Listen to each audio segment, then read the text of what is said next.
Olá pessoal, tudo bem com vocês? Hoje nós vamos falar sobre um fenômeno físico chamado interferência. O termo interferência, ele indica a superposição de duas ou mais ondas na mesma região do espaço. Quando isso ocorre, a onda resultante em qualquer ponto em um dado instante do tempo é determinada pelo princípio da superposição, gerando então uma interferência construtiva ou destrutiva. Nós vamos entender melhor o que significa esses termos interferência construtiva e destrutiva ao longo do vídeo, ok? Bom, as ondas luminosas podem se propagar em um meio com duas ou três dimensões. Eu fiz esse desenho, que vocês vão ter que se esforçar um pouquinho para imaginar que isso aqui são círculos, tá? Ficou meio torto, né? Isso aqui é como se fosse uma foto instantânea de uma única fonte F1, que está bem aqui no centro, e essa fonte é uma fonte de ondas senoidais. Esse desenho, então, reproduz algumas frentes de onda produzidas por essa fonte. As frentes de onda são esses círculos aqui, que estão saindo dessa fonte F1, tá?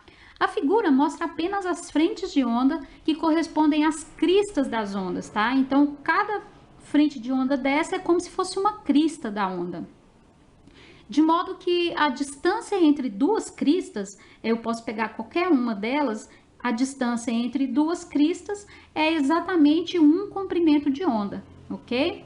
Que nós representamos por essa letra grega lambda, tá? Os efeitos de interferência, eles podem ser estudados com mais facilidade quando nós combinamos ondas senoidais com uma única frequência F, tá? Então, nós vamos trabalhar sempre com ondas senoidais com a única frequência F e um único comprimento de onda lambda, ok?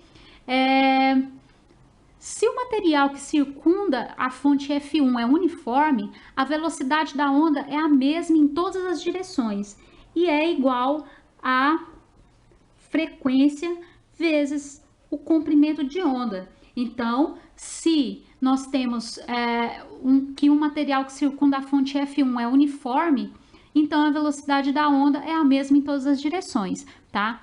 Então, não existe nenhuma refração, ou seja, as frentes de onda não sofrem nenhum desvio, tá?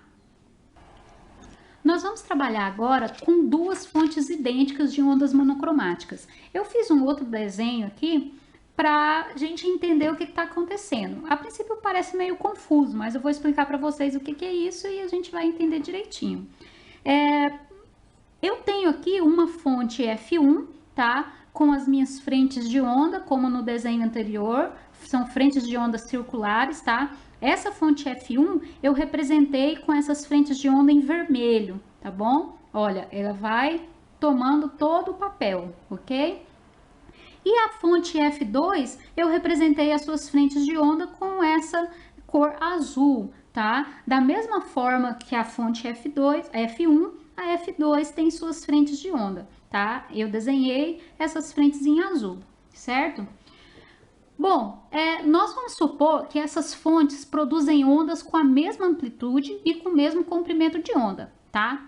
E além disso, nós vamos supor também que estas fontes estão permanentemente em fase, ou seja, elas vibram em sincronia, tá? Nós vamos considerar aqui um ponto sobre o eixo X. Esse ponto eu chamei de ponto A, tá? Por simetria, nós vemos que a distância de F1, que é a fonte 1, até o ponto A, e de F2 até o ponto A, essas distâncias são iguais. Vejam, se eu tomar só a fonte F1 e observar somente essas frentes de onda em vermelho, eu posso contar um número de ondas, ó. 1, 2, 3, 4. No comprimento de onda 4, no 4 comprimento de onda, eu tenho aqui o ponto A. Da mesma forma, eu posso fazer para minha fonte F2, que são essas frentes de onda em azul, ó. 1, 2, 3, 4. Ou seja, a fonte F2 e a fonte F1 estão à mesma distância desse ponto A, certo?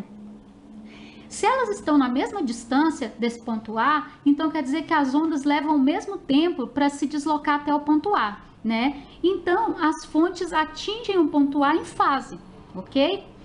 Essas duas ondas, elas se somam e a amplitude total no ponto A é o dobro da amplitude de cada onda individual. Vejam, essas frentes de onda aqui, elas estão representando as cristas das ondas, ok? Então, quer dizer, olha, eu tenho chegando no ponto A uma crista azul dessa fonte F2 e tenho chegando também no ponto A uma crista vermelha, que é proveniente da fonte F1. Nós temos então duas cristas, ou seja, a amplitude final é o dobro da amplitude inicial, que no caso é a amplitude de cada uma dessas fontes, tá? Nós podemos perceber que isso é verdade para todos os pontos aqui sobre o eixo X, ó. Chega uma crista azul, chega uma crista vermelha sobre o ponto do eixo X. Aqui também é a mesma coisa, uma crista vermelha e uma crista azul. Crista azul, crista vermelha. Todos esses pontos aqui, ó, eu sempre tenho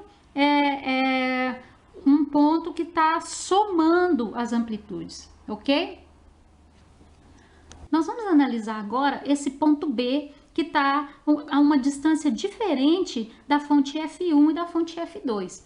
Vejam, se eu tenho aqui a fonte F1, onde as frentes de onda estão representadas em vermelho, eu posso contar o número de ondas até chegar ao ponto B. Vamos lá, tô contando somente essa que está em vermelho, ok? Então, nós temos 1, 2, 3, 4, 5, 6, 7, ou seja, F1 está a uma distância de 7 lambda do ponto B, certo? Então, eu vou escrever aqui, R1 é igual a 7 lambda.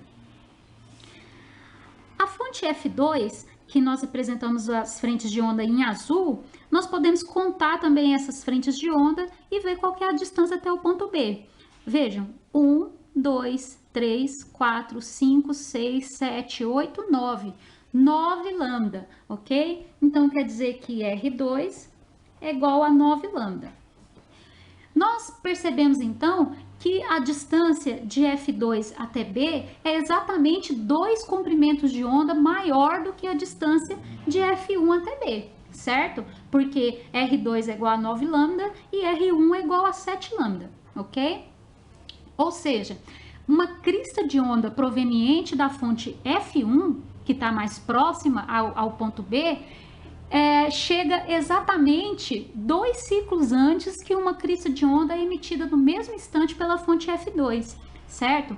E novamente as duas ondas chegam em fase, tá? E tal como no ponto A, a amplitude total é a soma das amplitudes das ondas provenientes de F1 e F2. Vejam que novamente eu tenho aqui o encontro de duas cristas. Olha, a crista vermelha e a crista azul estão se encontrando no ponto B, certo? Isso quer dizer então que a amplitude total vai ser a soma das amplitudes das ondas iniciais, certo? Em geral, quando ondas provenientes de duas ou mais fontes chegam a um ponto em fase, a amplitude resultante é a soma das amplitudes das ondas individuais. E as ondas individuais, então, se reforçam mutuamente nesse ponto do espaço. É o que acontece aqui no ponto A, tá? Onde nós temos a junção de duas cristas, e aqui no ponto B, onde nós também temos a junção de duas cristas, ok? Esse efeito constitui a interferência construtiva. Se chamarmos de R1 a distância do ponto de qualquer um desses pontos A ou B até a fonte F1, ou seja, vamos tomar o ponto A aqui. Se nós chamarmos de R1 a distância de F1 até A e de R2 a distância de F2 até A, nós já concluímos que nesse ponto A e nesse ponto B ocorrem interferências construtivas, certo? Porque nós temos aqui o encontro de duas cristas, ok? Então, no caso do ponto A, eu tenho que R1, que é a distância entre... Oh, desculpa, estou apontando aqui e vocês não estão vendo. Que é a distância de F1 até A, eu tenho que ela é igual a 1, 2, 3, 4 comprimentos de onda, porque é só eu contar essas frentes de onda em vermelho, certo? Então, R1, lá em cima, R1 é igual a 4 lambda. R2 é também igual a 4 lambda. A gente conta essas frentes de onda em azul. 1, 2, 3, 4 comprimentos de onda. Quer dizer que R2 é igual a 4 lambda, ok? Nesse caso, a diferença de caminho, que é R2 menos R1, vai ser igual a 4 lambda menos 4 lambda. Isso daqui é igual a zero, certo? Eu vou colocar aqui 0 lambda, tá? Só para a gente entender melhor o que está acontecendo. No ponto B,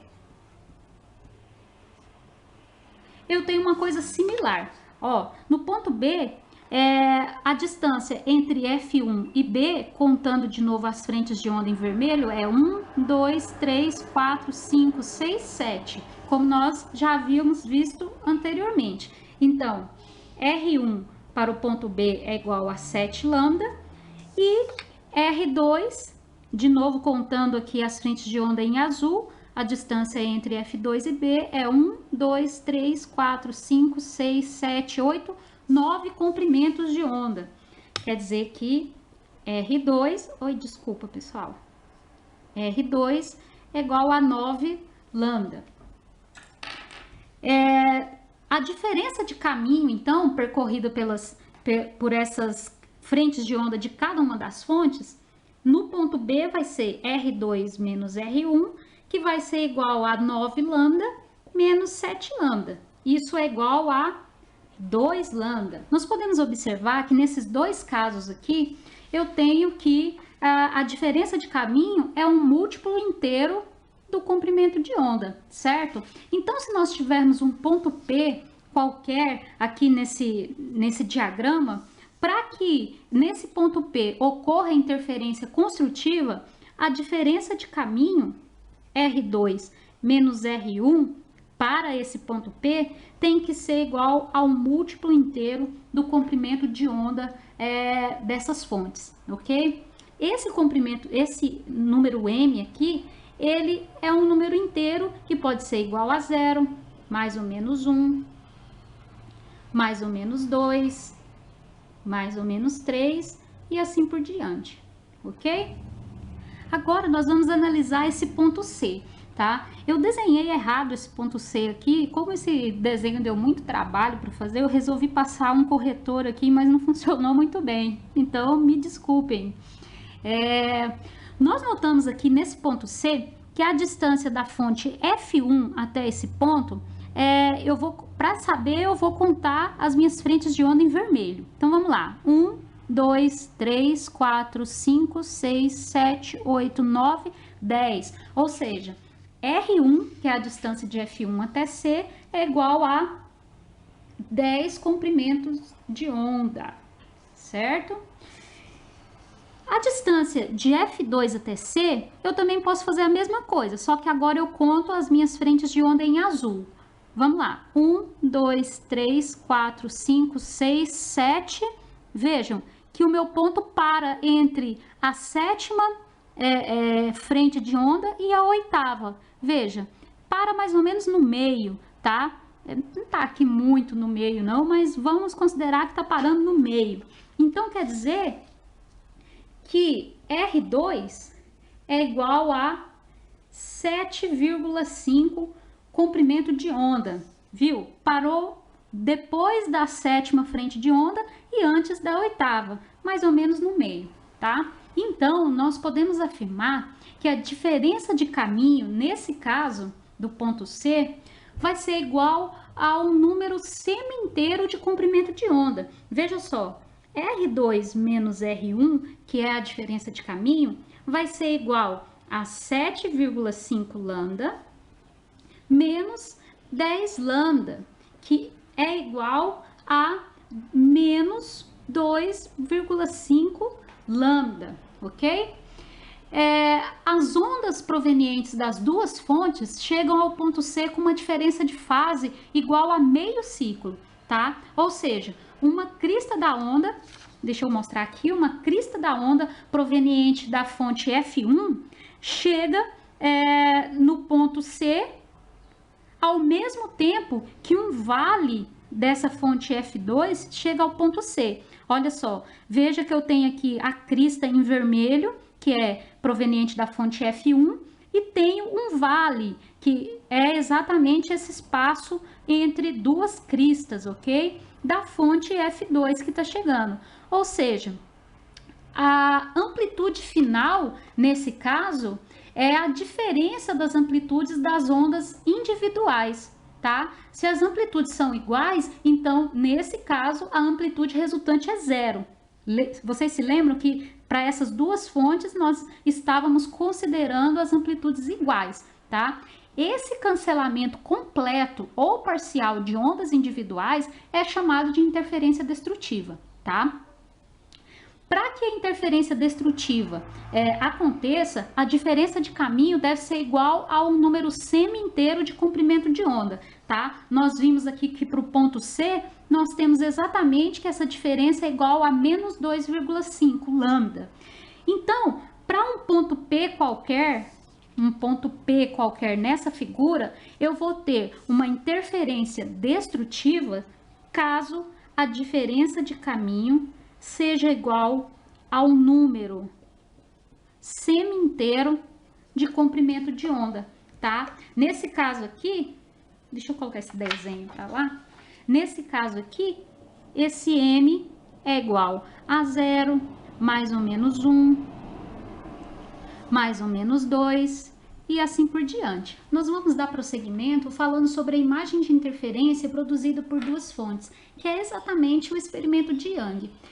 Nós conseguimos visualizar facilmente a imagem de interferência produzida por duas fontes coerentes em um tanque com água. Desde que a gente tem uma camada rasa de água, a gente consegue visualizar como nessa figura o fenômeno de interferência construtiva e destrutiva, certo? Onde a interferência destrutiva são essas sombras escuras na nossa figura. Entretanto, essa imagem não é facilmente visível quando a interferência ocorre entre duas fontes luminosas, porque quando a luz se propaga em um meio uniforme, a figura não pode ser vista.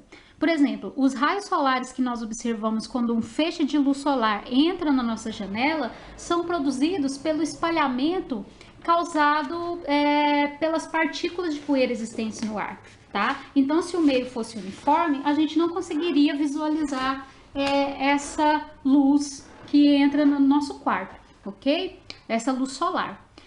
Uma das primeiras experiências quantitativas para revelar a interferência da luz proveniente de duas fontes, tá? Foi realizada pelo cientista inglês Thomas Young, tá bom? O dispositivo ou aparato experimental utilizado pelo Young pode ser visto nessa figura, tá?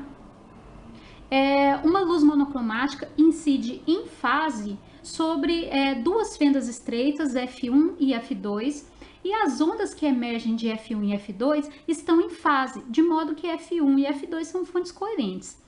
Para visualizar a figura de interferência que é criada a partir dessas ondas que emergem de F1 e F2, coloca-se uma tela afastada das fendas, de forma que as ondas provenientes de F1 e F2 incidam sobre ela, tá? A tela será mais fortemente iluminada nos pontos onde ocorre interferência construtiva e será escura onde a interferência é destrutiva, formando então esse padrão de interferência que são as franjas claras e escuras que nós podemos visualizar na tela. Nós vamos analisar a geometria do problema. Nós temos aqui que a distância entre as fendas é igual a D minúsculo, a distância entre as fendas e a tela é igual a D maiúsculo, nós temos o raio R1 proveniente da fenda F1, o raio R2 proveniente da fenda R2, tá? Nós temos que vários raios saem dessas fendas, ok? Só que nós estamos trabalhando somente com esses dois raios para facilitar o entendimento. Y é a distância entre um ponto P qualquer que a gente quer analisar e o centro da nossa figura de interferência. E nós temos aqui nesse caso que o raio R2 faz um ângulo θ com o nosso eixo central, ok? Se nós considerarmos que a distância entre as fendas, essa distância D minúscula entre as fendas, é muito menor do que a distância que separa as fendas e a tela, então nós podemos considerar que os raios R1 e R2 são paralelos. Essa aqui seria uma configuração desse tipo de suposição, tá? O que implica, então, que todos os raios fazem um ângulo θ com esse eixo central, tá? Se nós temos que R2 fazia esse ângulo θ com esse eixo central, se nós considerarmos que essa distância D é muito menor que a distância que separa as fendas da tela, que é o nosso D maiúsculo, então todos os raios que atravessarem essas fendas farão esse ângulo θ com o nosso eixo central, ok?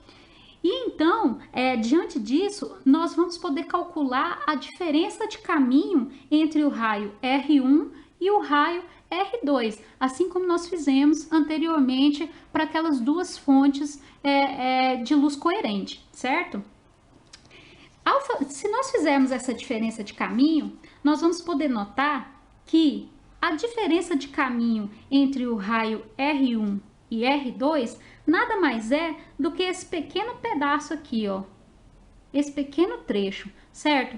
Esse trecho é dado como sendo D seno de θ. Então, isso implica que... Deixa eu colocar esse desenho para lá.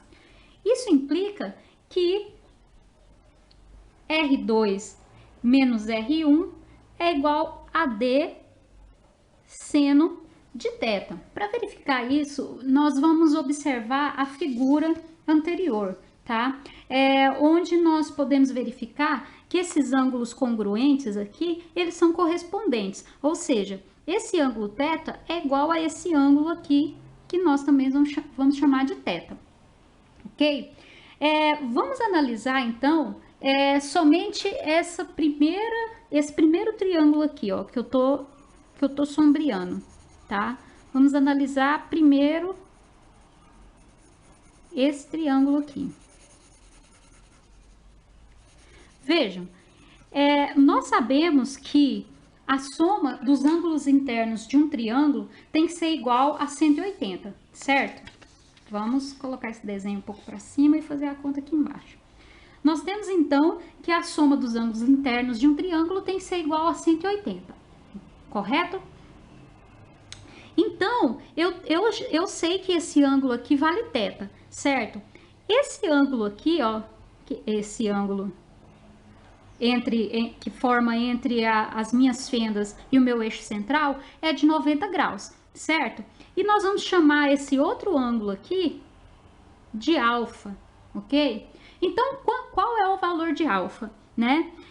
Nós sabemos que a soma tem que ser igual a 180. Então, alfa mais 90 graus mais θ tem que ser igual a 180 graus, ok?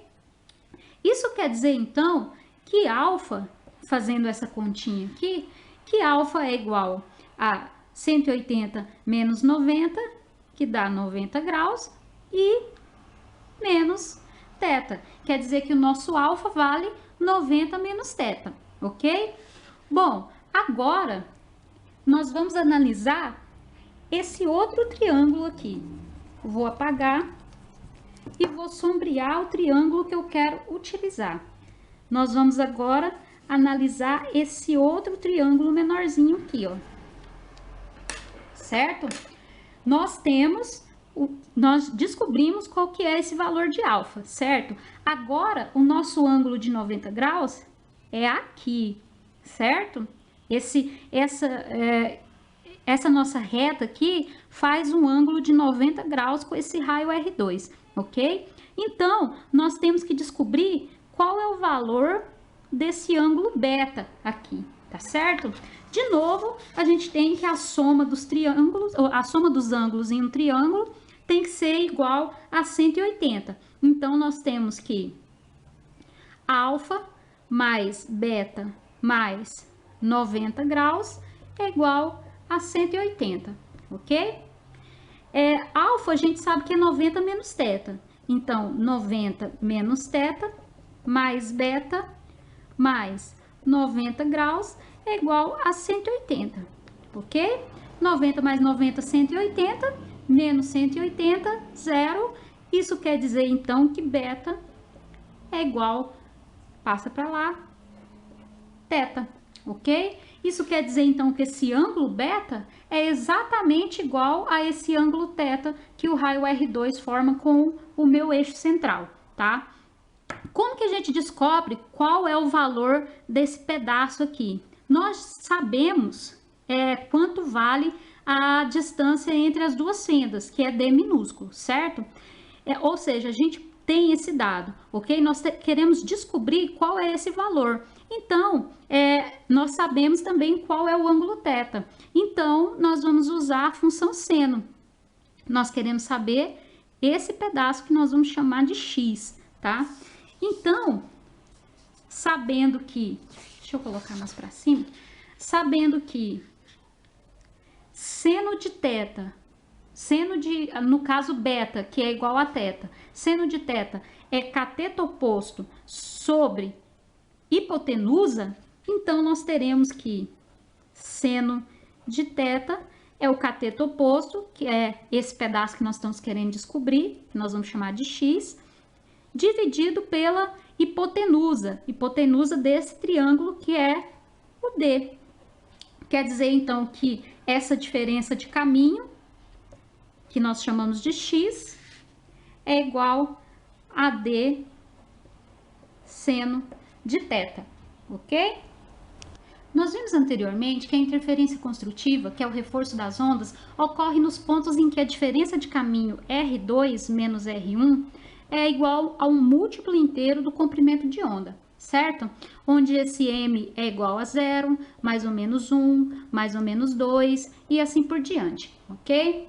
Mas nós acabamos de ver que no experimento de dupla fenda, essa diferença de caminho é igual a d seno de θ, certo? Isso quer dizer que as regiões brilhantes sobre a tela ocorrem para os ângulos θ em que d seno de θ é igual a m lambda. Ou seja, as nossas franjas claras visualizadas no anteparo vão ser descritas a partir dessa expressão, onde d seno de θ é igual a um múltiplo inteiro do comprimento de onda. Da mesma forma, esse m é igual a 0, mais ou menos 1, mais ou menos 2 e assim por diante.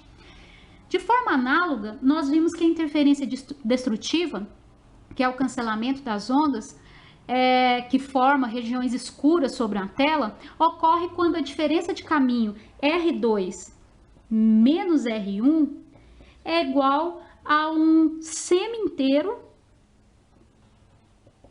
do comprimento de onda, certo? Isso quer dizer, então, que no experimento de dupla fenda, eu posso escrever e relacionar as nossas franjas escuras a um d seno de θ, onde esse ângulo θ vai ser também um semi inteiro do comprimento de onda, certo? A figura de interferência que se forma na tela é representada por essa figura aqui, que é uma sucessão de franjas claras e escuras, tá bom? Essas franjas são chamadas de franjas de interferência, tá bom? Bom, no centro da figura existe uma franja larga, brilhante, tá? Que corresponde a m igual a 0 na equação que me fornece as franjas claras no anteparo de um experimento de dupla fenda, tá? Ou seja, ela é proporcional ao número inteiro de comprimento de onda, certo? Então, m igual a 0, nessa equação, me dá a franja central, que é a franja mais clara, ok? Então, isso corresponde a m igual a 0. A primeira franja clara logo acima é m igual a 1, logo abaixo m igual a menos 1. A segunda franja clara, logo acima da franja central, é m igual a 2, logo abaixo m igual a menos 2 e assim por diante. Desse lado, eu estou representando as minhas franjas escuras, tá? Na franja escura, é essa equação que representa representam essas franjas escuras, ok? Bom, nós temos aqui que para m igual a 0, se eu colocar m igual a 0 nessa figura, eu vou ter a minha primeira franja escura, que está em meio comprimento de onda, ou seja, a franja escura é representada por meio, a franja escura logo abaixo por menos meio, a segunda franja escura acima 3,5, logo abaixo menos 3,5 e assim por diante, tá? Então, desse lado eu estou representando minhas franjas claras e desse lado eu estou representando as franjas escuras, ok? Nós podemos deduzir também uma expressão para localizar as posições dos centros das franjas brilhantes sobre a tela. Aqui nós temos uma representação mais simples do que aquela que nós fizemos anteriormente, mas aqui na tela nós temos aquele padrão de interferência construída com franjas claras e escuras, tá? Esse Y me fornece exatamente a distância entre uma franja clara e o centro da figura de interferência, ok? Nós vamos supor então que esse YM me dá a distância de uma franja clara de ordem M até o centro da figura de interferência, tá? Esse θm representa então essa franja de ordem M, tá bom? Analisando essa figura, eu quero encontrar o valor dessa distância YM, certo? Eu tenho o valor de θ e tenho também o valor da distância entre as fendas e a minha tela, que é D maiúsculo, certo? Se eu analiso esse triângulo, eu posso encontrar então essa distância YM usando a minha função tangente de θm, que é exatamente igual o cateto oposto sobre o cateto adjacente, que são grandezas que nós possuímos, YM sobre o D, certo? Então, quer dizer que a distância da minha franja clara de ordem M até o centro da minha figura de interferência é dada como sendo D, que é a distância entre as fendas e a tela, vezes a tangente de θm, certo? Em experiências desse tipo, as distâncias YM, que são essas aqui, são geralmente muito menores que a distância D que separa as fendas da tela. Portanto, esse θm aqui, esse valor de θ, é muito pequeno, tá? Você tem uma coisa pequena dividida por uma coisa muito grande. Então, quer dizer que esse valor aqui vai ser um valor muito pequeno, certo? Se esse valor é um valor pequeno, o valor do θm, então eu posso dizer que tangente de θm vai ser aproximadamente igual ao seno de θm, que é aproximadamente igual a θm, certo? Vocês podem comprovar isso numa calculadora, tá? Se vocês pegarem, por exemplo, um ângulo pequeno, 0,0025, por exemplo, façam a tangente de 0,0025, façam o seno desse valor e vejam qual é o resultado. Eles vão ser praticamente iguais, tá bom? Dessa forma, então, a gente pode escrever essa expressão YM, que é igual a D tangente de θm, como sendo YM, que é igual a D seno de θm. Porque se o ângulo é pequeno, nós temos que a tangente e o seno são muito próximos, tá bom? Mas nós lembramos que para a interferência construtiva, nós podemos descrever as nossas franjas com essa equação D seno de θ, que é igual a m lambda. Lembram que nós temos que ter que a diferença de caminho tem que ser igual a um múltiplo inteiro do comprimento de onda, certo? Isso implica, então, que seno de θ é igual a m lambda sobre D. Se eu dividir por D em ambos os lados aqui, eu fico que seno de θ é igual a isso, certo? Então, eu posso substituir esse valor de seno de θ nessa minha equação. E eu fico, então, que YM é igual a D vezes m lambda dividido por D minúsculo, tá? Então, essa é a minha expressão para calcular a distância das minhas franjas claras até o centro da minha figura de interferência. Aqui no canal vocês já podem encontrar alguns exercícios sobre interferência, tá? Que eu postei, que são exercícios do Halliday. Eu vou postar mais alguns exercícios para vocês e assim que eu postar eu dou um jeito de linkar esses exercícios aqui no vídeo, tá bom?